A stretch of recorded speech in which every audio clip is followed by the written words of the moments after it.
మీ అందరికీ ప్రభునామం మరోసారి వందనాలు తెలియజేస్తున్నాను. దేవుని వాక్యం మనం చూసినట్లయితే ఇక్కడ 4వ వచనంలో ఆయన మనుషులందరూ రక్షణ పొంది సత్యమును గూర్చిన అనుభవ జ్ఞానం గలవారై ఉండవలెనని ఇచ్చయించుచున్నాడు. ఇది అపోస్తలుడైన పౌలు తిమోతికి రాస్తూ చెప్తున్నటువంటి దేవుని యొక్క మాట. ఏమని? ఆయన మనుషులందరూ రక్షణ పొంది సత్యమును గూర్చిన అనుభవ జ్ఞానం గలవారై ఉండవలెనని ఇచ్చయించుచున్నాడు. ప్రియులారా, ఇక్కడ ఆయన ప్రారంభం, మొదటి పదము ఆయన ఉంది. ఆయన అంటే ఎవరు? ఆయన అంటే దేవుడు. మన దేవుడి గురించి మనకు తెలుసు. మన దేవుడు మన గురించి మనం ఎప్పుడు ధ్యానిస్తూ ఉంటాం. మన దేవుడు ఎవరండి? సృష్టికర్త. ఆయన సమస్తమును సృష్టించినటువంటి సృష్టికర్త. ఆయనకి ఈ సృష్టిలో ఉన్నటువంటి ప్రతి ఒక్కటి, అనగా ఈ సృష్టిలో ఉన్నటువంటి సూర్యుడు, చంద్రుడు, భూమి, ఆకాశము, సముద్రము, నేల, నీరు అన్నీ లోబడుతూ ఉన్నాయి. దేవుని మాటకి అంతా లోబడుతూ ఉన్నది. దేవుడు ఏది చెప్తే అది చేస్తుంది. మీరు గమనించండి, దేవుడు సూర్యుడిని సృష్టించాడు. సూర్యుడు ఆ యొక్క వెలుగు, అగ్ని లాంటి ఆ వెలుతురు వేడినిచ్చాడు. అది అలా వెలుగుతూ దేవుడు చెప్పిన మాట ప్రకారము అది ప్రకాశిస్తూ ఉంది సూర్యుడు. అలాగే చంద్రుడు వెలుతురిస్తూ ఉంటుంది. ఆ యొక్క వెలుతురుని బట్టి జనాలు సంతోషిస్తూ ఉంటారు చంద్రుడితో. అలాగే నీరు, మనకు అవసరతలన్నింటినీ తీర్చడానికి నీరు ఉన్నది. ఈ యొక్క భూమి మీద 3 వైపుల నీరుంది. సముద్రంలో చూడండి నీరుంది. దేవుడు సముద్రానికి, ఆ నీటికి, ఆ సముద్రానికి ఎల్లలు పెట్టాడు. సముద్రమా, నువ్వు అక్కడే ఉండు, ఈ భూమి మీదకి రావద్దు అని చెప్పేసి సముద్రపు ఒడ్డున దేవుడు సముద్రానికి ఎల్లలు పెట్టాడు. అంటే ఆ యొక్క ఎల్లలు, ఆ పరిధి దాటి సముద్రము రాదు. అలాగే మన యొక్క భూమి చూడండి, భూమి కూడా దేవుడు ఎంతగానో కృప ఇచ్చాడు. మనం తింటున్న ప్రతి ఆహారం కూడా భూమి నుంచి వచ్చినదే. మీరు భూమిలో ఏదో ఒక విత్తనం వేస్తే ఆ యొక్క చెట్టు కానీ ఆ యొక్క మొక్క కానీ వస్తుంది. ఆ యొక్క మొక్కలో ఉన్నటువంటి స్వభావాన్ని బట్టి ఆ పండు ఫలిస్తుంది. అంటే భూమి కూడా దేవుడి సృష్టిని బట్టి మనకి ఆహారం ఇస్తూ ఉన్నది.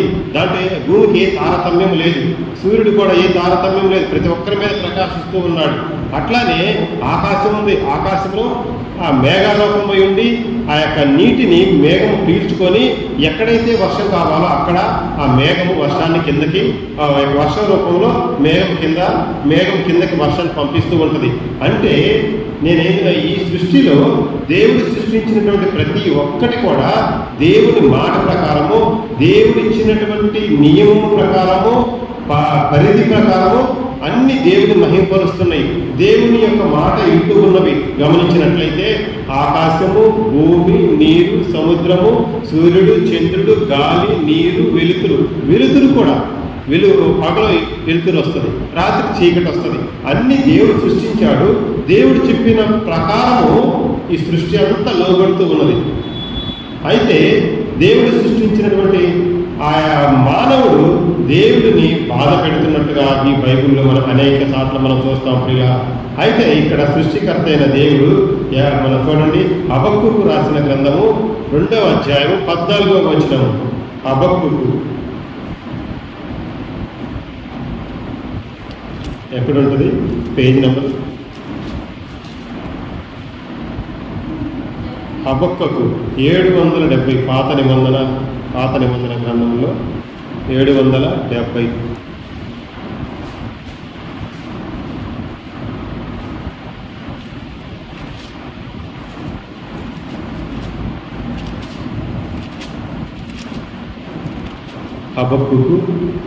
హబక్కూకు రాసినటువంటి గ్రంథము 2వ అధ్యాయము 14వ వచనము. ఏలయనగా సముద్రము జలములతో నిండి ఉన్నట్టు భూమి యెహోవా మహాత్మ్యమును కూర్చిన జ్ఞానంతో నిండి ఉండును. చూసారా, సముద్రము జలములతోటి, నీటితో ఎలాగ నింపబడి ఉన్నదో సముద్రము, అలాగే భూమి కూడా యెహోవా మహాత్మ్యమును కూర్చిన జ్ఞానంతో నిండి ఉన్నది. అంటే ఈ భూమిలో కూడా ఎంతో జ్ఞానం ఉన్నదంట, మహాత్మ్యం ఉన్నదంట. మనం మానవులు బ్రతకటానికి మనం తినే ప్రతి ఒక్క వస్తువు, ప్రతి ఒక్క ఆహారము భూమి నుండే వస్తుంది. మీరు గమనించండి, ప్రతి ఒక్కటి భూమి ద్వారానే వస్తుంది. భూమి నుంచి మనం పొందుకుంటూ ఉన్నాం. దేవుడు అలా సృష్టించి ఉంచాడు. కాబట్టి దేవుడు సృష్టించినటువంటి సృష్టిలో అంతా దేవునికి లోబడుతూ ఉన్నది. మానవుడు దేవుడు సృష్టించిన దాన్ని అనుభవించమంటే దేవుడి మాటను అతిక్రమించి సాతాను మాటకు లోబడి సాతాను చెప్పేటువంటి మాటను విని మోసపోయి దేవుడు చెప్పిన మాటను అతిక్రమించాడు. ఆజ్ఞాతిక్రమమే పాపము. అంటే దేవుడు చెయ్యొద్దు అన్న పనిని చేసినప్పుడు అది పాపముగా పరిగణింపబడుతుంది. మనం దేవుడి సన్నిధికి వస్తున్నాం, మంచిది. దేవుడి వాక్యం వింటున్నాం, మంచిది. దేవుడు మనకి ఏదైతే చెబుతున్నాడో అదే చేస్తే మనకు ఆశీర్వాదకరము. దేవుడు మనల్ని ఎంతగానో ప్రేమిస్తాడు, ఆయన కాపాడుతాడు. అలా కాకుండా దేవుడికి వ్యతిరేకంగా, అంటే దేవుడు ఏదైతే చెయ్యొద్దని చెప్తాడో అది చేయకుండా ఉంటే మంచిది. దేవుడు వాక్యం ఏమని, నీ పొరుగువారిని ప్రేమించు, నీ ఇతరులు ఏది ఆశపడద్దు, నువ్వు నీ కార్యం నువ్వు ఆశపడద్దు అని చెప్పేసి దేవుడు చెప్తూ ఉన్నాడు. కాబట్టి దేవుడు ఏదైతే మనం చెప్తున్నాడు, దేవుడు ఏదైతే చేయమంటున్నాడో అది మాత్రమే చేయాలి. ఇతరులు మనము క్షమించేవారిగా ఉండాలి, మన శత్రువులను ప్రేమించేవారిగా ఉండాలి, మనం ఇతరుల గురించి మేలు చేసేవారిగా ఉండాలి. మన శత్రువులకు మనం హాని చేయకూడదు, మన పొరుగు వారికి మనం ఇబ్బంది కలిగించకూడదు. కాబట్టి దేవుడు ఏదైతే చెబుతున్నాడో అదే చెయ్యాలి. అలా చేయనప్పుడు, ఆ ఆజ్ఞను మనం మీరినప్పుడు మనం పాపం చేసిన వారు అవుతాం కదా. అదేవిధంగా బైబిల్లో ఏదైతే తినవద్దని దేవుడు చెప్పాడో ఆ యొక్క పండును అవ్వ తినడానికి దగ్గరికి వచ్చినప్పుడు సాతాను అంటుంది, మీ దేవుడు ఇలా చెప్పాడా, ఇది నిజమా, ఇలా తినకూడదా అని సాతాను అన్నప్పుడు సాతాను మాటలకు అవ్వ అట్రాక్ట్ అయింది, ఆకర్షితురాలైపోయింది. ఇది మీరు తిన్నప్పుడు మీకు సమస్తము తెలియజేయబడుతుంది, మీకు జ్ఞానం వస్తుంది, మీరు గొప్పవారు అవుతారని చెప్పేసి సాతాను చెప్పిన మాటల్ని అవ్వ నమ్మి ఆ యొక్క పండు తినడానికి ఆ పండు కోసుకొని తన తిని తన భర్త అయిన ఆదాము కూడా ఇచ్చింది. దేవుని మాటలు మనం మీరినప్పుడు పాపం చేసిన వారు అవుతాం ప్రియులారా. కాబట్టి మనము దేవుడు మనం ప్రేమించినప్పుడు మనకి ఇచ్చినటువంటి మంచి స్థితిని పోగొట్టుకుంటా ఉంటాము. అలాగే ఇక్కడ మొదటి ఆదాము అవ్వలో చేసినటువంటి పాపము మనకు సంక్రమించి మనల్ని ఏర్పడి చేస్తూ ఉన్నప్పుడు మన విషయమై దేవుడు బాధపడుతున్నాడు. బాధపడి ఆయన ఏమంటున్నాడు,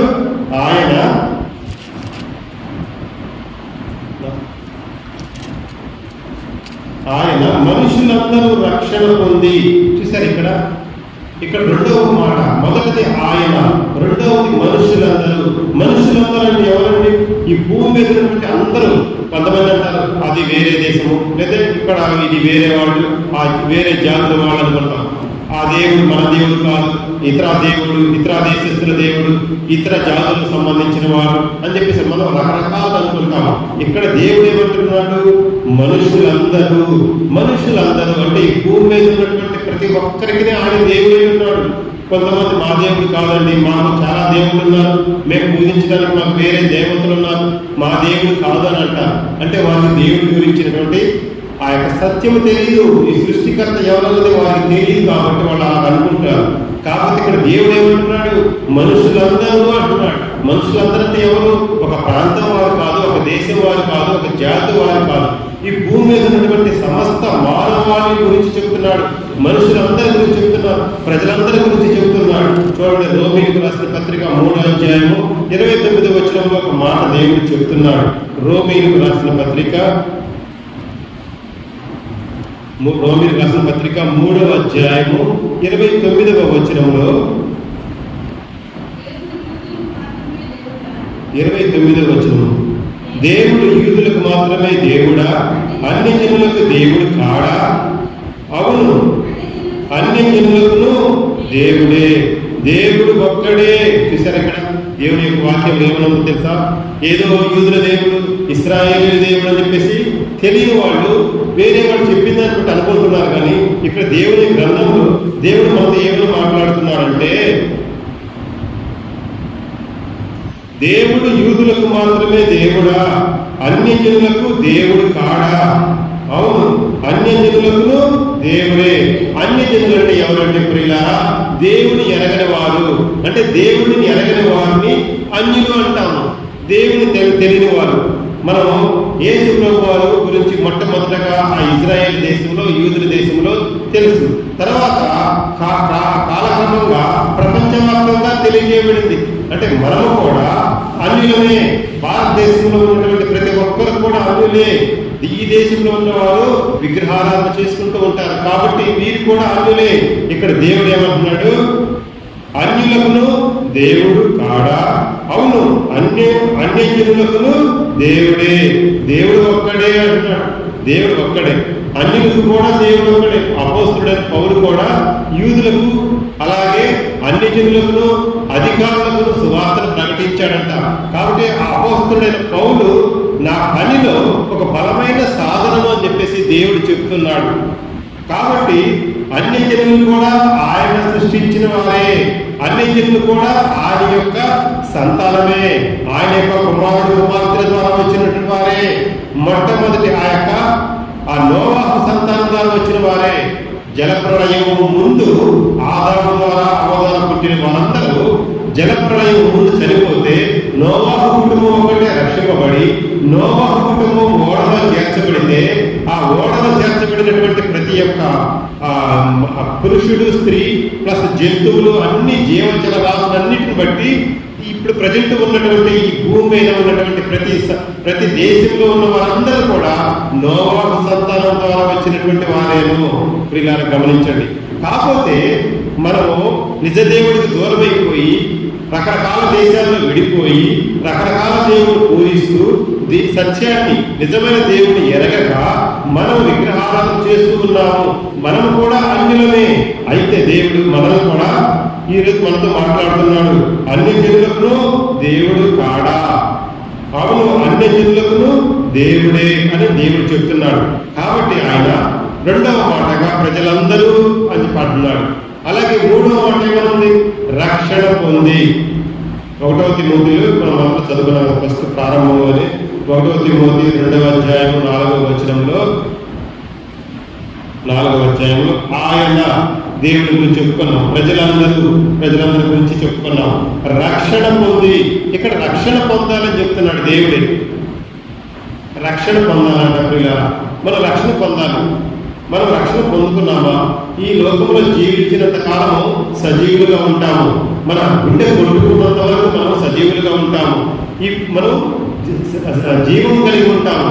ఎప్పుడైతే ఈ గుండె కొట్టుకోవడం ఆగిపోతుందో, మన ప్రాణము పోతుందో, అప్పుడు మనము మన యొక్క ఆత్మ అటు పరలోకము కానీ ఇటు నరకానికి కానీ పోతుంది. కాబట్టి మనము ఈ లోకంలో ఉండగానే, అంటే మనము సజీవులుగా ఉండగానే, ప్రాణం ఉండగానే, మరి గుండె కొట్టుకుంటూ ఉండగానే రక్షణ సంపాదించుకోవాలి ప్రియులారా. అందుకే అన్నాడు రక్షణ పొంది అని. రక్షణ పొందుకున్నామా? ఎంతో విలువైనది ఆత్మరక్షణ.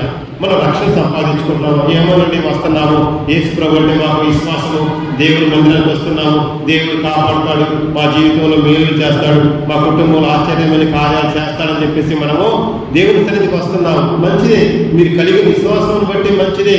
ఇక్కడ దేవుడు ప్రత్యేకంగా ఏమని చెప్తున్నాడు? రక్షణ పొందుకోమని చెప్తున్నాడు. ఎందుకని? ఈ భూమిని విడిచిన తర్వాత నీవు పరలోకములో ఆయన చెంత ఉండాలి. ఆయన పరలోకంలో వారసురాలుగా ఉండాలి. అది దేవుని యొక్క చిత్తము, దేవుని యొక్క సంకల్పము. కాబట్టి ఆయన మొట్టమొదటి మనతో చెప్తుంది ఏమని? రక్షణ పొంది. రక్షణ పొందుకున్నామా?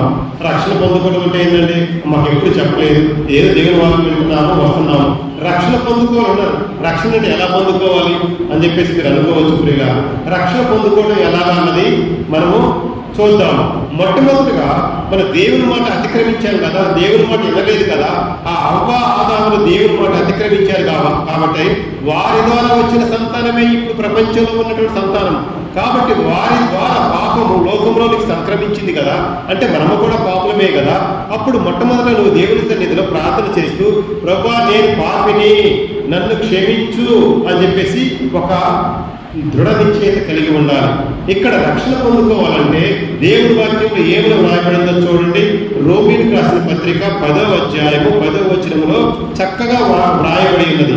ఈ యొక్క వాక్యము ద్వారా మనం దేవుడి రక్షణ సంపాదించుకోవాలి. ప్రియులారా, ఎవరైతే దేవుడి రక్షణ సంపాదించుకోలేదో వారు దేవుడి రక్షణను మొదటగా సంపాదించుకోవాలి. దేవుడి ద్వారా వచ్చే ఆశీర్వాదాలు, మేలు, కృపలు, వరాలు అని తర్వాత మొట్టమొదటగా నువ్వు ప్రాముఖ్యమైనటువంటిది దేవుడి రక్షణ సంపాదించుకోవాలి. కాబట్టి రక్షణ సంపాదించుకోవాలి. ఎలా సంపాదించుకోవాలో రోమీయులకు రాసిన పత్రిక 10వ అధ్యాయము 10వ వచనంలో చిన్న వచనం ఉంటుంది. ఏలయనగా నీతి కలుగునట్లు మనుష్యుడు హృదయములో విశ్వసించును, రక్షణ కలుగునట్లు నోటితో ఒప్పుకొనును. ఇక్కడ రెండవ భాగము రక్షణ కలుగునట్లు నోటితో ఒప్పుకొనును అంటే మనము నోటితో ఒప్పుకోవాలండి. ఇక్కడ అపోస్తలుడైన పౌలు రోమీయులకు రాస్తూ రోమా సంఘానికి చెప్తున్నాడు, రోమా ప్రజలతో చెప్తున్నాడు, మీరు మీ నోటితో మీ పాపాలను ఒప్పుకుంటే మీరు రక్షింపబడతారు అని చెప్తున్నాడు. కాబట్టి మనము దేవుడి సన్నిధిలో, ఇంటిలో, ఎక్కడైనా సరే మోకాళ్ళ మీద, ప్రభువా నేను పాపిని, నన్ను క్షమించు, మీరు తెలియక నా జీవితంలో ఎన్నో పొరపాట్లు, ఎన్నో తప్పులు చేశాను, దయతో నన్ను క్షమించు అని నీ నోటితోటి నువ్వు ఒప్పుకోవాలంట. ఆయన నామములో నువ్వు ప్రార్థన చేసి నేను పాపిని అని నువ్వు ఒప్పుకున్నప్పుడు దేవుడు నీ పాపాలను క్షమించి నీ యొక్క పాపపు స్థితి తీసివేసి నిన్ను ఆయన కుమారుడిగా చేసుకుంటాడు, కుమార్తెగా చేసుకుంటాడు. అంటే నీ పాపాలు ఆయన క్షమిస్తాడు. నీ పాపాలు క్షమింపబడిన తర్వాత ఆత్మీయంగా నువ్వు జీవిస్తూ ఉంటావే, అది మారు మనసు జీవితానుభవము.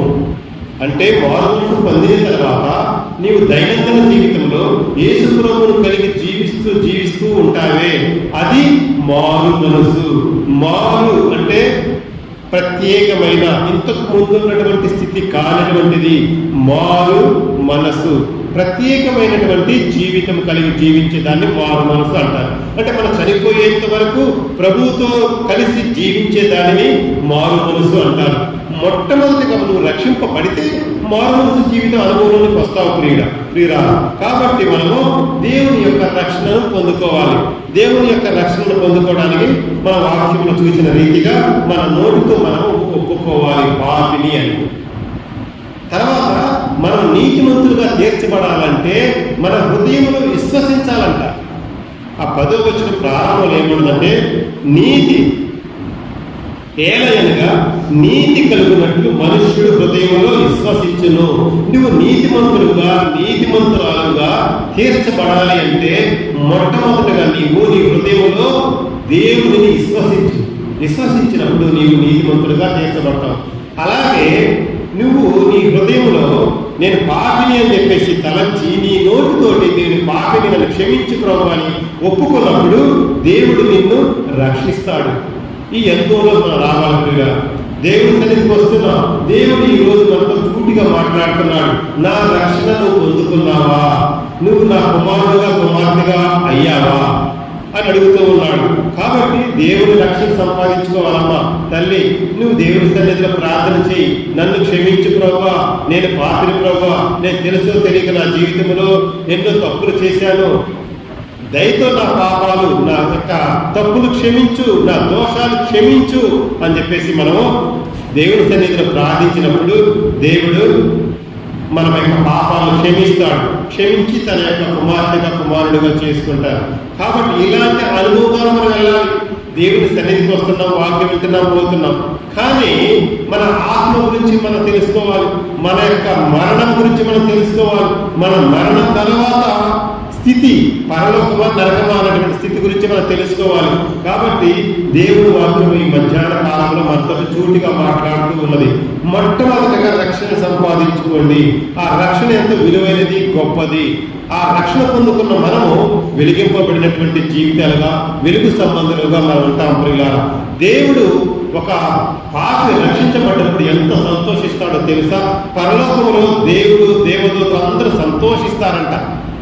అదే ఒక పాపి తన పాపమును ఒప్పుకొనకుండా అదే స్థితిలో చనిపోయి నరకానికి పోయినప్పుడు ఆ యొక్క ఆత్మ విషయమై దేవుడు ఎంతో బాధపడుతూ ఉంటాడంట. చూడండి దేవుని వాక్యం ఏమని వ్రాయబడిందో. యెహెజ్కేలు గ్రంథము 18వ అధ్యాయము. యెహెజ్కేలు గ్రంథము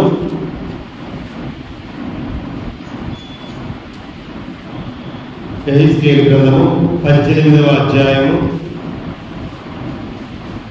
23వ వచనం.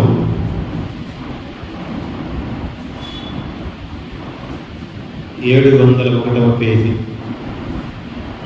యెహెజ్కేలు గ్రంథము 18వ అధ్యాయము 23వ వచనము. దుష్టులు మరణము నొందుట చేత నాకేమాత్రమైన సంతోషము కలుగునా? వారు తమ ప్రవర్తనను దిద్దుకొని బ్రతుకుటయే నాకు సంతోషము. ఇదే ప్రభువు యెహోవా వాక్కు. చూశారండి, మనం బాగుపడాలంట, మన జీవితాలు బాగుపడాలంట, మనం సరి చేసుకొని నీతిమంతులుగా జీవించాలంట. ఇలాంటి స్థితి మనకి ఎక్కడికి దొరికిద్దా? మనం ఈ ప్రపంచంలో ఎక్కడికి వెళ్ళినా సరే ఇలాంటి అనుభవం, ఇలాంటి మాటలు దొరుకుతాయా? నువ్వు ఎక్కడికి వెళ్ళినా సరే నువ్వు నీతిగా బ్రతుకు, నువ్వు నీ యొక్క జీవితాన్ని మార్చుకో, యథార్థంగా పవిత్రంగా బ్రతుకు అని ఎవ్వరు ఎక్కడ చెప్పరండి. ఒక్క దేవుని సన్నిధిలోనే, దేవుని ఎరిగినటువంటి ఆ మందిరాల్లోనే యేసు ప్రభు దగ్గరికి వచ్చినప్పుడు మాత్రమే వారు చెప్తారు. ఇలాంటి అనుభవం ద్వారా మనం వెళ్ళాలి. కాబట్టి ఇక్కడ దేవుని వాక్యంలో ఏమన్నది?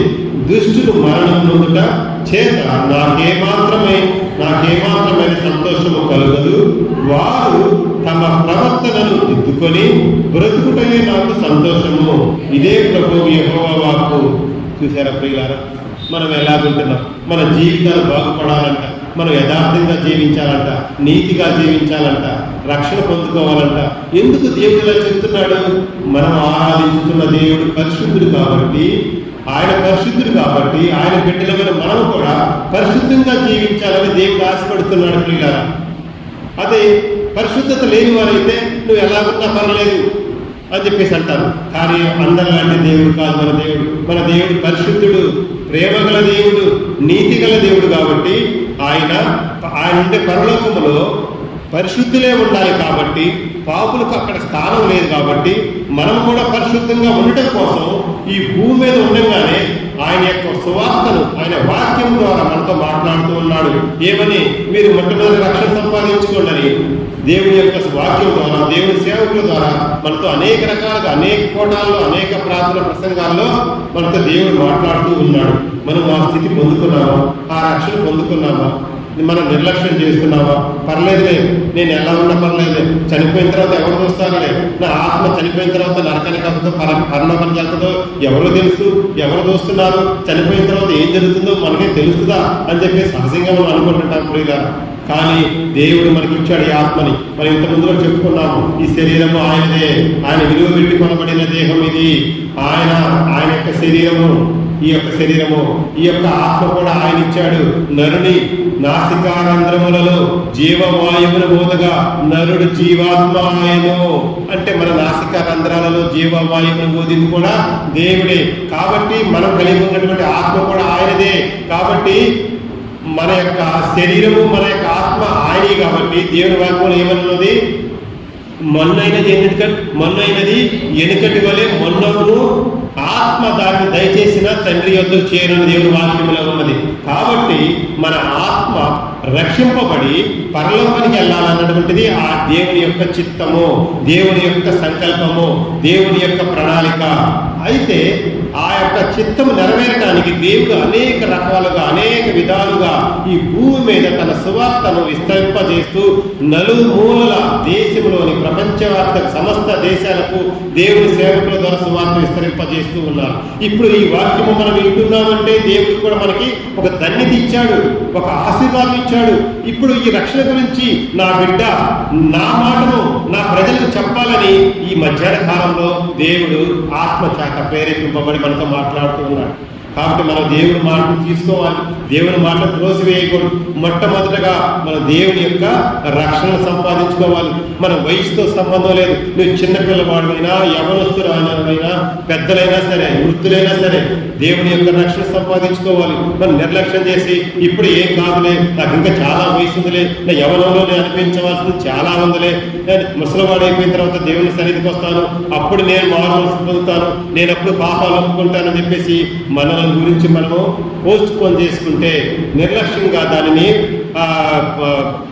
నెక్స్ట్ పోస్ట్ పోన్ చేసుకుంటే నష్టపోతాం ప్రియులారా. మన ఆయుష్ మనం తెలియదు, మనం ఎంతకాలం భూమి మీద బతుకుతాం మనకు తెలియదు. కాబట్టి దేవుడు ఇచ్చినటువంటి దానిని వెంటనే పొందుకోవాలి. ఇదే మంచి సమయము, ఇదే అనుకూల దినము, ఈనాడే మనం రక్షణ పొందుకోవాలి ప్రియులారా. దేవుడు చెప్తున్నాడు, ఈ మధ్యాహ్న కాలంలో మనమందరము రక్షింపబడాలంట. ఆయన ఏమంటున్నాడు? రక్షణ పొంది అని ఉంది. మనం మొదట చదువుకున్నటువంటి మొదటి వచనంలో మొదటి భాగంలో అందరూ రక్షింపబడాలని కోరుకుంటున్నాడు. అలాగనే యెహెజ్కేలు గ్రంథంలోనే మరొక వచనం ఉన్నదండి, 32వ వచనము.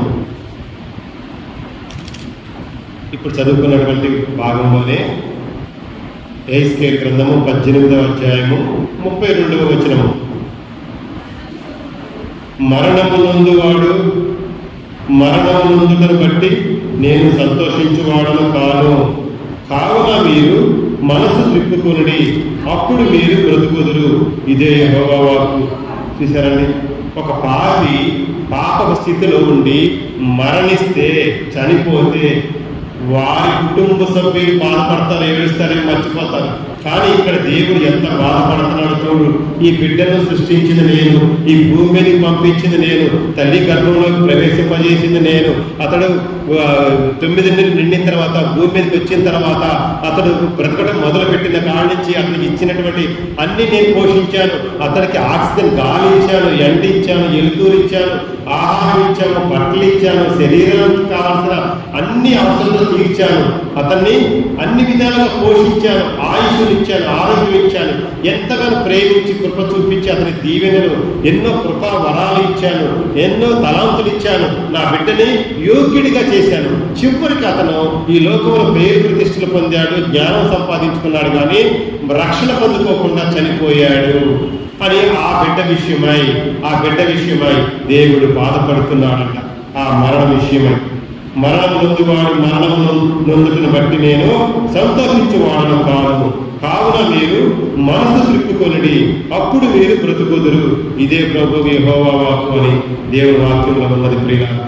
కాబట్టి మనము ఎలా ఉంటున్నాం? మనం మరణము రుచి చూడక మునిపే, మన గుండె కొట్టుకొని ఆగిపోవడానికి మునిపే దేవుని యొక్క రక్షణ పొందుకోవాలి. అమ్మ, చెల్లి, తల్లి, దేవుని యొక్క రక్షణను సంపాదించుకో. దేవుడి రక్షణ ఎంతో విలువైనది. ఈ భూమి మీద ఏమి సంపాదించుకోకపోయినా పర్లేదు, కానీ దేవుని రక్షణ మాత్రం సంపాదించుకుంటే దేవుడు ఎంతో సంతోషిస్తాడంటమ్మా. అలాగే ఈ యొక్క యెహెజ్కేలు గ్రంథంలోనే 33వ అధ్యాయంలో 11వ వచనం కూడా చూద్దామండి. యెహెజ్కేలు గ్రంథము 33వ అధ్యాయము 11వ వచనము. కాగా వారితో ఇట్లను, నా జీవముతోడు దుర్మార్గుడు మరణము నొందుట వలన నాకు సంతోషము లేదు. దుర్మార్గుడు తన దుర్మార్గత నుండి మరలి బ్రతుకుట వలన నాకు సంతోషం కలుగును. చూసారా దేవుడు ఎంత ప్రేమ గల దేవుడు, ఎంత జాలి గల దేవుడు. ఇంకా ఏమంటున్నాడు? కాబట్టి ఇశ్రాయేలులారా, మనసు త్రిప్పుకొనుడి, మీ దుర్మార్గత నుండి మరలి మనసు త్రిప్పుకొనుడి, మీరెందుకు మరణం నొందుదురు, ఇదే ప్రభువు యెహోవా వాక్కు.